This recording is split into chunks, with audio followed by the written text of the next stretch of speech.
La chambre d'hôtel bourdonnait de vie, remplie d'environ 70 ou 80 personnes. En regardant autour de moi, j'ai surpris différents moments se déroulant sur les tapis. 2 femmes étaient perdues l'une dans l'autre, et le doux murmure d'approbation de ceux qui regardaient remplissait l'air. Quelques couples plus âgés se tenaient à proximité, observant tranquillement. C'est là que je l'ai repéré. Le tatouage de tortue au-dessus de sa cheville gauche était l'indice. L'homme à côté de moi, tout de noir vêtu, a commencé à divaguer de nulle part. Ça se brise comme une porte dans une tempête. Brutal et rapide, a-t-il dit pensivement. Une femme à côté de lui a ajouté, elle est vraiment douée pour gérer plusieurs partenaires à la fois. Nous avons déjà été avec elle. Nous sommes tous les deux des professionnels. Je suis consultante en affaires et mon mari est en gestion de projet. Je me suis présenté avec désinvolture. Je m'appelle Logan, mais les gens du monde des affaires m'appellent Logan le Terminator quand il s'agit de gérer le changement.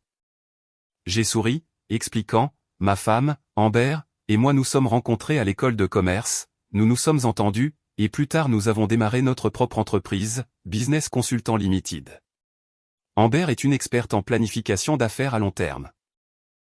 Et je suis plutôt celui qui résout les problèmes immédiats. Ensemble, nous formons une équipe solide tant au travail que dans notre mariage.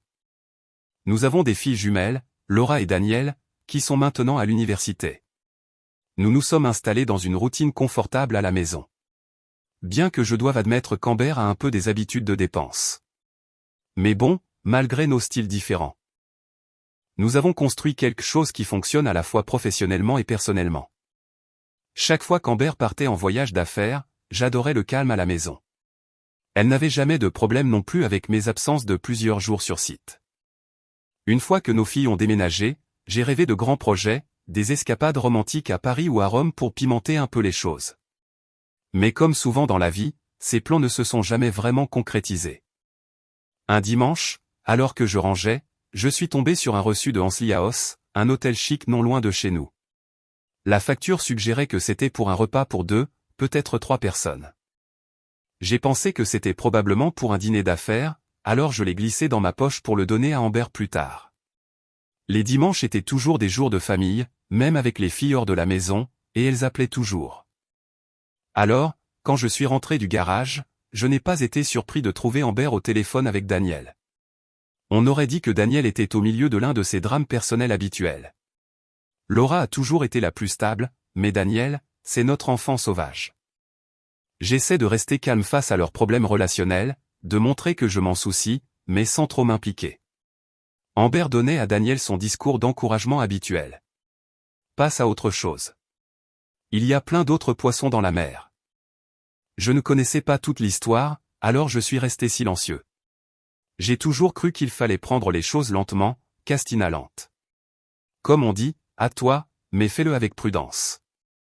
C'était la vie de Daniel après tout. Alors, ne voulant pas interférer, j'ai juste demandé à Amber de lui dire bonjour de ma part et je me suis dirigé vers la cuisine pour commencer notre rôti du dimanche. Il y a quelque chose dans la cuisine qui vide l'esprit, surtout avec un bon verre de vin rouge sur le comptoir. Pendant le dîner, Amber m'a donné des nouvelles des filles. Laura allait très bien. Bonne note, un petit ami solide. Daniel, eh bien, sa vie amoureuse était un gâchis. Son dernier petit ami l'avait largué après qu'elle ait embrassé quelqu'un d'autre.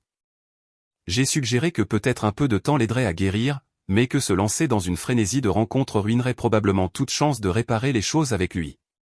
Amber ne le voyait pas ainsi. Elle pensait que Daniel devrait simplement passer à autre chose et s'amuser. Après le dîner, j'ai promené Doug, notre chien, puis je me suis affalé devant la télévision pendant qu'Amber se préparait pour sa prochaine réunion.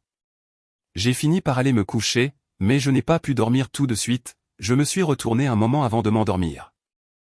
Amber est venue se coucher tard, et au moment où je me suis réveillé le lendemain matin, elle était déjà levée et sortie du lit. J'ai été accueilli par la merveilleuse haleine matinale de Doug, ce qui vous fait définitivement sortir du lit, que vous le vouliez ou non. Après l'avoir promené, j'ai rejoint Amber dans la cuisine. Nous sommes tous les deux lents à nous lever, donc les matins sont généralement calmes, le café faisant la plupart des conversations. Nous avons échangé quelques mots sur la météo pendant que nous attendions que le trafic sur la M25 se calme. Puis, après un rapide baiser d'au revoir et une caresse sur la tête de Doug, Amber est partie pour la journée. Ce n'est que plus tard que je me suis souvenu du reçu de Hansli House, toujours dans mon portefeuille. Je l'ai sorti et l'ai posé sur son bureau. L'horodatage indiquait 22h18, ce qui suggérait qu'elle aurait pu y passer la nuit, mais quelque chose clochait. Si c'était pour le travail, pourquoi n'en a-t-elle pas parlé? La curiosité m'a emporté, alors j'ai vérifié mon calendrier pour voir où j'avais été ce jour-là. Il s'est avéré que je n'étais pas à la maison cette semaine-là, mais mes notes montraient qu'Amber avait un voyage de 3 nuits prévu dans le Nord. Le reçu, cependant, datait d'un jour après son départ, et il montrait qu'elle n'était pas allée très loin du tout, juste 20 miles avant de réserver un séjour à Hansli House. Si c'était un voyage de travail, j'aurais pu facilement la conduire là-bas et lui épargner le coût de l'hôtel. Alors que j'étais assis là à regarder le reçu sur son bureau, rien dans le comportement récent d'Amber ne semblait inhabituel. Notre relation me semblait toujours normale. Nous étions intimes, et tout semblait aller bien. Mais quelque chose dans toute cette situation me dérangeait. Cela pouvait-il être la preuve d'une liaison? Je me suis senti complètement dérouté. Pouvait-elle vraiment voir quelqu'un d'autre? Si oui, qui cela pouvait-il être? Il semblait étrange qu'elle réserve un hôtel alors qu'elle aurait pu simplement attendre que je sois absent de la maison. Peut-être faisait-elle les deux. Ou peut-être, juste peut-être, y avait-il une explication parfaitement innocente. Je devais savoir. Alors, j'ai décroché le téléphone et j'ai composé le numéro sur le reçu, espérant apaiser mes soupçons. J'ai demandé Madame Amanda Carmichael, mais la réceptionniste m'a dit que l'enregistrement n'était pas avant midi, et qu'il n'était encore que 10h30. Elle a proposé de laisser un message, mais j'ai refusé. Cela ne me donnerait pas les réponses que je cherchais. Alors, avec une autre tasse de café à la main, je me suis rassis, profondément pensif. Contrairement à nos politiciens, je n'allais pas esquiver la vérité ou inventer une histoire commode pour moi-même. Je n'avais pas le choix. Je devrais confronter Amber. Confronter Amber à l'hôtel n'allait pas tout résoudre, mais cela semblait être un pas dans la bonne direction. Peut-être y avait-il une explication innocente à tout cela. Ou peut-être m'avait-elle trompé depuis le début. J'ai pris ma décision de l'affronter de front. J'arrivai à la Hansli House vers midi, apercevant une petite voiture sur le parking. Je me dis qu'Amber avait dû déjà s'enregistrer. Je l'appelai et elle répondit, inventant une histoire d'accident sur l'autoroute et voulant prendre de mes nouvelles. Le récit était, au mieux, fragile. Mes soupçons augmentant, je décidai de fouiner dans l'hôtel, espérant la prendre au dépourvu. Je déambulais dans le hall et me dirigeais directement vers le restaurant-brasserie, mais il n'y avait aucun signe d'Amber. Ayant du temps devant moi, je m'installai au bar du hall, prévoyant de la surveiller, elle ou un éventuel compagnon, avant d'appeler sa chambre. Même si tout indiquait le pire, une partie de moi s'accrochait encore à l'espoir qu'elle était là pour une autre raison, une qu'elle n'avait pas mentionnée. Alors que je traversais le hall, un grand tableau d'événements attira mon attention. L'emploi du temps du lundi était plutôt banal, à l'exception d'une seule entrée, une fête privée au spa et centre de fitness, prévue à 19h. Ma curiosité fut piquée, alors je m'approchai de la réception pour poser des questions à ce sujet. La réceptionniste fut polie, mais un peu trop vague, ce qui ne fit qu'approfondir mes soupçons. De retour au bar, j'entamai une conversation décontractée avec un serveur bavard. Il laissa échapper que l'événement privé était en fait un rassemblement régulier pour des couples locaux en relations ouvertes. Ces mots me frappèrent comme un coup de poing à l'estomac, mais j'essayai de rester calme. Je le pressai d'obtenir plus d'informations et il me fit un clin d'œil, me disant de chercher au Bottom Sub Club en ligne. Utilisant le Wi-Fi de l'hôtel, je trouvai leur site web en quelques secondes. Pour seulement $20 par an, n'importe qui pouvait adhérer et assister à des événements comme celui de ce soir-là, malicieusement nommé Mellow Mom X-Peak. Alors que je faisais défiler les détails, un sentiment de malaise s'empara de moi. Cela pouvait-il être la raison de la présence d'Amber ici? Déterminé à le découvrir, je m'inscrivis au club sur le champ. Une voix amicale au téléphone m'assura de leur discrétion, mentionnant que les frais apparaîtraient comme service SJB sur tous les relevés. Plus tard, de retour à la maison, j'ai passé au crible nos finances et j'ai trouvé une série de paiements à ce nom même. Mes soupçons étaient pratiquement confirmés. Vers 20h, je suis retourné à l'hôtel et me suis dirigé vers le spa. Une femme à la réception m'a vendu un masque et quelques préservatifs, essayant d'apaiser mes nerfs avec un sourire. Allez simplement à la salle de sport, a-t-elle dit. Nos membres sont très amicaux. Mon cœur battait la chamade alors que je mettais le masque, incertain de ce dans quoi j'allais m'engager, mais j'étais prêt à affronter la vérité. La pièce était faiblement éclairée, chauffée pour encourager les gens à se déshabiller et à se lâcher. Du jazz doux joué en arrière-plan, assez fort pour créer une ambiance sans étouffer les conversations. Environ 70 ou 80 personnes remplissaient l'espace, et les organisateurs avaient clairement fait des efforts pour que tout le monde se sente bienvenu. J'ai repéré une table de rafraîchissement juste à l'extérieur de la salle de sport. Mais l'action réelle se déroulait ailleurs. Dispersés dans la pièce, il y avait 8 grands tapis recouverts de draps blancs avec des gens, certains entièrement habillés, d'autres à divers stades de déshabillage, rassemblés autour de chacun d'eux. Vêtu de ma veste et de mon pantalon, je me sentais complètement déplacé, mais je ne pouvais pas risquer d'attirer l'attention sur moi. Je devais rester discret si j'avais le moindre espoir de découvrir ce que faisait Amber.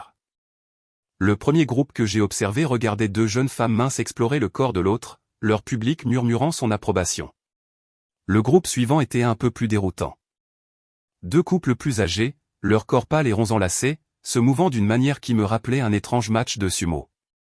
C'était pour le moins troublant. Puis dans le 3e groupe, je l'ai trouvée, Amber. Elle était complètement nue, en sueur, et enlacée avec 2 jeunes hommes asiatiques sur un tapis contre le mur du fond. Même sans masque, je l'aurais reconnue n'importe où. Son petit tatouage de tortue au-dessus de sa cheville gauche était indubitable. Une poignée de spectateurs regardaient la scène, faisant des commentaires et encourageant le trio. Caché derrière mon masque, entièrement habillé. Je n'avais aucune intention de la laisser me remarquer. Il était impossible qu'elle me reconnaisse à ce moment-là. J'ai discrètement sorti mon téléphone de la poche intérieure de ma veste et j'ai commencé à enregistrer, ma main tremblant légèrement. Je savais que j'avais signé un accord de confidentialité pour entrer à l'événement, mais c'était le moindre de mes soucis maintenant. J'avais besoin de preuves. Le visage d'Amber serait clairement visible, et je pourrais flouter les autres visages plus tard si je devais. Debout à côté de moi se trouvait un homme d'âge moyen vêtu de noir, qui semblait heureux de commenter la scène. C'est comme une porte qui cède dans une tempête, complètement inarrêtable, a-t-il fait remarquer à personne en particulier. Après une pause, il a ajouté, regardez juste comment elle tient le coup. Elle adore vraiment gérer 2 ou 3 gars à la fois. Une femme du même âge qu'Amber a entendu et a ajouté, le bras drapé autour d'un homme nu du même âge. Nous avons été avec elle quelques fois, a-t-elle dit, hochant la tête vers Amber. Elle a beaucoup d'expérience avec ce genre de choses. Ces mots m'ont frappé plus fort que prévu, et je suis resté là, ressentant un mélange de colère, d'incrédulité et de tristesse. C'était une chose de soupçonner une liaison, mais la voir, l'entendre discuter si désinvolture, c'était tout autre chose. Je suis sûr qu'elle serait ravie si vous vouliez vous joindre à nous, a dit le commentateur masculin avec un sourire narquois. Ces mots sont restés en suspens dans l'air, et tandis qu'une partie de moi criait en silence d'agonie, j'ai repoussé ces sentiments, les enfermant profondément en moi. L'autre partie de moi était hyper concentrée sur mon objectif, obtenir des preuves. J'étais certain que mon téléphone avait capturé à la fois les actions d'Amber et la conversation autour d'elle. Indépendamment de ce que je ressentais, j'en avais assez vu et n'avais aucune intention de rester plus longtemps. La femme à la réception du spa semblait surprise de me voir partir si tôt après mon arrivée. Mais je lui ai rapidement dit que j'avais oublié quelque chose et que je reviendrais plus tard. La vérité était que j'étais bien plus qu'énervé. Dévasté serait un meilleur mot. J'essayais de comprendre le fait qu'Amber était là, heureusement enlacée avec des étrangers, dévalorisant complètement ce que je pensais être notre relation spéciale. Cela m'a frappé comme un train de marchandises. En quittant l'hôtel, le choc s'est estompé et la réaction physique s'est installée. Mon estomac s'est retourné et la nausée m'a envahi, me donnant l'impression d'avoir été empoisonné. Le vide m'a envahi, se transformant en une boule dans ma gorge. Je ne pouvais pas rentrer chez moi immédiatement. Je devais m'asseoir dans la voiture et laisser les vagues de tristesse me submerger.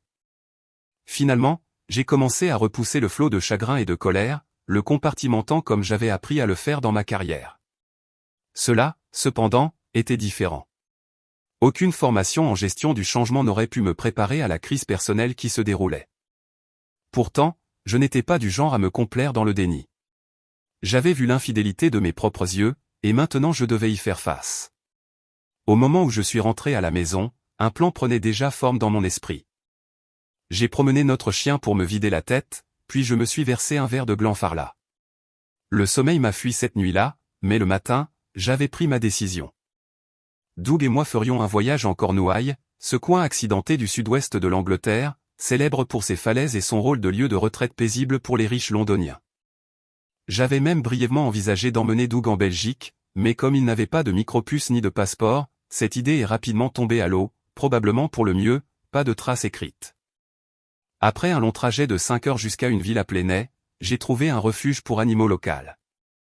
J'ai remis Doug, faisant semblant de l'avoir trouvé errant sans collier. L'employé du refuge, ignorant ma faible tentative d'humour sur les chiens errants, l'a identifié tout de suite comme un chiche DSU. Doug a semblé perplexe en me voyant m'éloigner, mais pas angoissé, ce qui, étrangement, a rendu les choses plus faciles pour moi. J'ai suivi les conseils d'un local et me suis arrêté au White Horse Inn pour un déjeuner tardif. Autour d'un Plougman S-Lunch et d'un demi-pinte, j'ai appelé Jim Savage, un associé senior d'une de nos entreprises de conseil rivales. Jim avait déjà essayé de nous ravir des affaires en offrant des postes à Amber et à moi, mais nous avions refusé et avions gardé des relations cordiales au fil des ans. Je lui ai exposé ma proposition, et malgré l'urgence, Jim a montré un véritable intérêt. Nous avons convenu de nous rencontrer le lendemain pour régler les détails. Ce soir-là, en rentrant, j'ai décidé d'appeler Amber. La colère bouillonnait encore en moi, mais je savais garder ma voix stable. Par coïncidence, alors que j'étais sur le point de la composer, mon téléphone a sonné. « Et, Amber ?» ai-je répondu calmement. « J'étais justement sur le point de t'appeler. J'ai une terrible nouvelle. »« Qu'est-ce qui s'est passé ?» a-t-elle demandé, l'inquiétude se glissant dans sa voix. J'ai pris une profonde inspiration. Le petit Doug s'est échappé du jardin cet après-midi et a été heurté par un camion sur la route principale. « Oh mon Dieu ! Est-ce qu'il va bien ?» a-t-elle pleuré, la voix tremblante. « Je suis désolé, Amber. Il n'a pas survécu. » J'ai gardé un ton plat mais ferme. Un passant l'a vu passer sous le portail et avant que quiconque ne puisse l'arrêter, il a couru dans la rue. Le camion n'a même pas ralenti. Je l'ai enterré dans le jardin. Elle a éclaté en sanglots, son chagrin pour le petit Doug inondant le téléphone.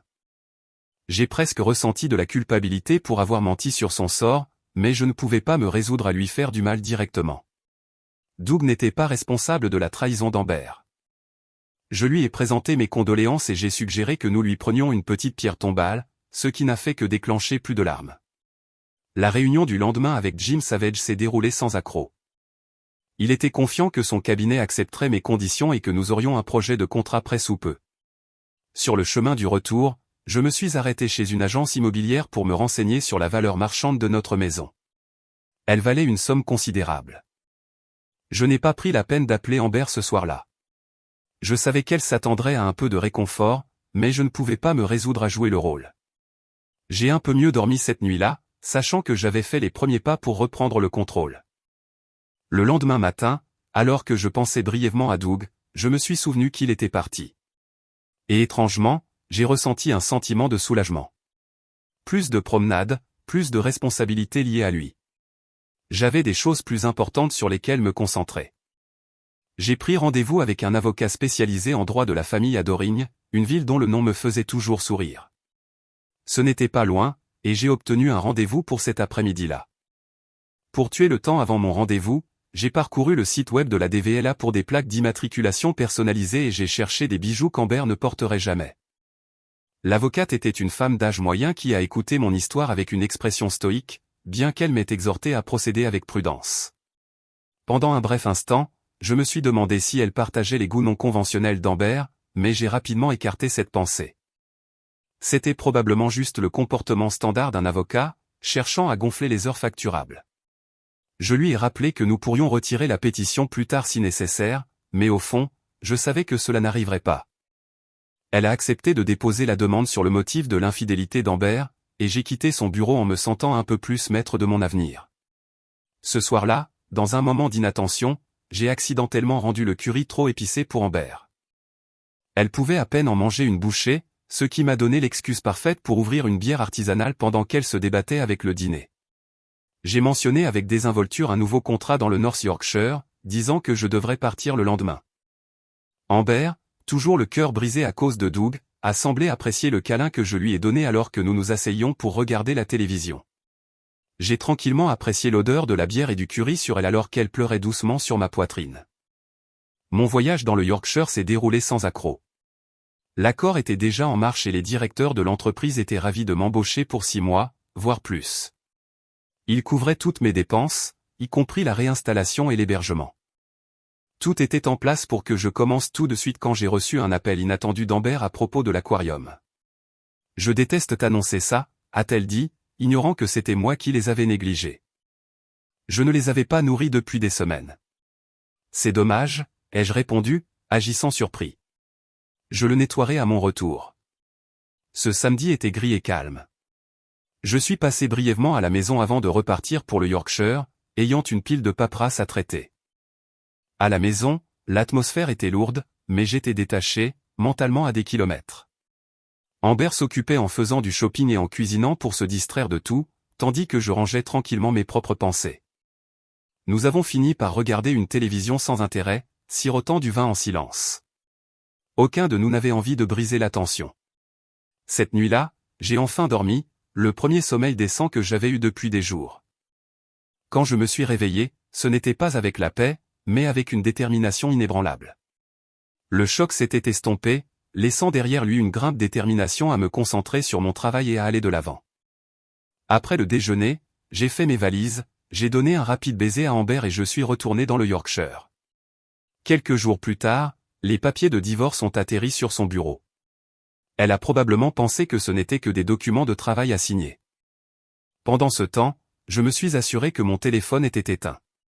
Mesquin, peut-être, mais j'ai apprécié de savoir qu'elle ne pouvait pas me joindre. Quand j'ai rallumé mon téléphone ce soir-là, un déluge d'appels manqués et de messages en colère m'attendait. Amber était en pleine panique. J'ai fini par la rappeler, ma voix calme. « Qu'est-ce qui se passe, Logan ?» a-t-elle exigé, son ton vif. J'ai gardé mon sang-froid. Je me posais la même question la semaine dernière, ai-je répondu. Ce n'est pas un jeu, Logan. Arrête ça. Tu as raison. Ce n'est pas un jeu, il est trop tard pour arrêter. De quoi diable parles-tu, a-t-elle demandé, visiblement ébranlée. Ansley House, Bottom Sub Club, ai-je dit, laissant les mots flotter dans l'air. Il y eut un long silence. Puis elle a finalement parlé, sa voix plus douce maintenant. Je suis tellement désolé. Je n'ai jamais pensé que tu le saurais. Eh bien, je l'ai su. Et maintenant, c'est au grand jour. Nous avons convenu de parler quand je reviendrai ce week-end-là. Je suis rentré en voiture samedi après-midi, sentant le poids de ce qui allait arriver. Amber m'a rencontré à la porte, l'anxiété gravée sur son visage. J'ai laissé mes bagages emballés, incertain de la tournure des événements. Fidèle à ses racines britanniques, elle a fait bouillir la bouilloire. Autour d'un thé, elle a commencé la conversation. Je dois avouer, a-t-elle dit doucement, fixant sa tasse. C'est entièrement de ma faute. J'ai cédé à quelque chose à quoi je ne m'attendais pas. J'ai trouvé le Bottom Up Club par accident.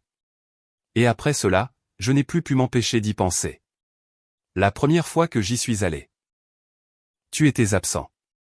J'ai porté un masque et j'ai pensé que j'allais juste observer, mais des gens sont venus me voir et c'était excitant. Finalement, j'ai participé. C'était étrange au début, mais avec le temps, j'ai commencé à aimer ça. Il y avait quelque chose de libérateur. L'honnêteté. L'absence de jugement. Regarder les autres être regardés, c'était exaltant. Mais cela n'a jamais changé ce que je ressentais pour toi, Logan. Je suis resté silencieux, assimilant ses paroles. Je t'aime, a-t-elle continué. J'espère que tu peux comprendre que ces expériences ne menacent pas ce que nous avons.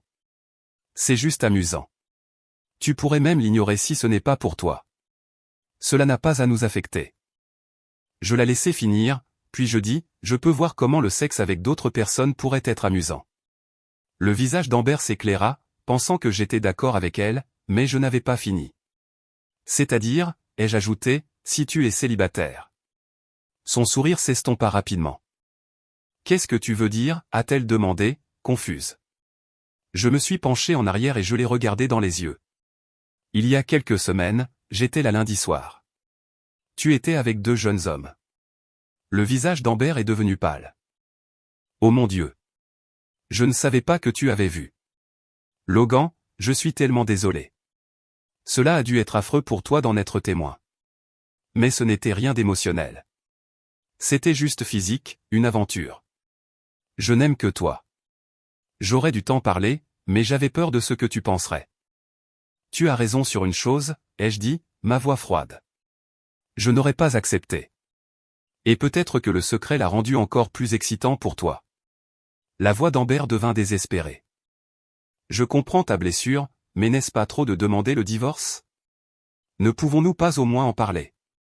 Je ne pense pas que ce soit extrême, ai-je répondu. Tu as brisé ma confiance et ce n'est pas quelque chose que je peux ignorer. Elle a soupiré, réalisant qu'il ne restait plus grand-chose à dire. Pouvons-nous au moins prendre le temps de réfléchir à ce que cela signifiera? Peut-être ne devrions-nous pas prendre de décision hâtive. J'y ai réfléchi, ai-je dit. Nous pouvons prendre du temps, mais je doute de changer d'avis. Je suis parti après cela, me dirigeant vers un pub que je n'aimais pas particulièrement. Je suis resté là à siroter une pinte, essayant de comprendre ce qui allait suivre. De retour à la maison, Amber préparait le dîner. J'ai discrètement déplacé certaines de mes affaires dans la chambre d'amis, ne voulant pas créer plus de drame. Au dîner, nous avons parlé des filles, évitant l'énorme éléphant assis entre nous. Amber a mentionné que Daniel avait suivi son conseil et avait commencé à voir quelqu'un de nouveau après que son ex ait commencé à sortir avec sa meilleure amie. Meilleure amie pour la vie, a dit Amber avec un sourire, bien que je n'étais pas sûr que cette amitié durerait beaucoup plus longtemps. Amber était aussi ma meilleure amie autrefois. Du moins, je le pensais. Elle a senti ma distance, mais l'a prise pour une sorte de réconciliation. Je l'ai laissé le croire pour l'instant. Le dimanche matin, j'ai de nouveau fait mes valises et j'ai conduit jusqu'au Yorkshire dans sa coccinelle. Quand elle a réalisé que j'avais pris sa voiture, elle a appelé, sa confusion évidente. Logan, pourquoi as-tu pris la coccinelle, a-t-elle demandé. Je retourne dans le Yorkshire, ai-je dit, en gardant mon ton neutre. Mais pourquoi as-tu pris ma voiture? Et moi, alors? Tu dormais, ai-je répondu. Utilise juste une des autres voitures, a-t-elle soupiré de frustration. Très bien, ne la casse pas. Le lendemain, j'ai échangé la coccinelle contre une rutilante Mazda MX-5 décapotable rouge. Quand Amber a réalisé que je ne reviendrais pas, elle a complètement paniqué. Comment suis-je censé récupérer ma voiture, Logan, a exigé Amber, sa frustration bouillonnant. Tu ne la récupéreras pas, ai-je répondu, sans prendre la peine d'adoucir le coup. Elle est partie. Je l'ai vendue. Tu te moques de moi? Cette voiture était à moi. Eh bien, techniquement, elle était à mon nom, ai-je rétorqué, en gardant ma voix calme. Ce n'est pas juste, Logan, a-t-elle répliqué. Juste, ai-je dit, un rire amer m'échappant. Est-ce que quelque chose de ce que tu m'as fait était juste? Après cela, ces appels sont devenus quotidiens, désespérés, suppliants. Elle voulait que je revienne, que nous nous asseyions et que nous réglions les choses. Mais à ce moment-là, j'avais déjà mis les choses en mouvement. Le vrai coup est venu quand elle a découvert que j'avais vendu mes parts dans ABC Consulting. C'est laquelle a vraiment explosé. Qu'est-ce que tu as fait, Logan? Je suis copropriétaire. Tu ne peux pas simplement vendre sans m'en parler d'abord. Oh, je peux, ai-je dit froidement. Et je l'ai fait.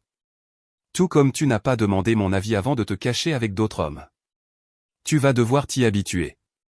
Tu es un bâtard égoïste, a-t-elle hurlé et a raccroché. Quelques jours plus tard, son ton est passé de la colère à la panique. Logan, tu nous as ruinés. Il y avait plus de 200 000 $ sur les comptes d'ABC. C'était censé être pour notre avenir, notre retraite. Je déteste te l'apprendre, ai-je dit, retenant à peine un sourire narquois. Mais cet argent est parti maintenant. Au moins, tu as encore ton travail. Silence. Puis le son de ses sanglots à l'autre bout du fil. Elle avait enfin tout compris.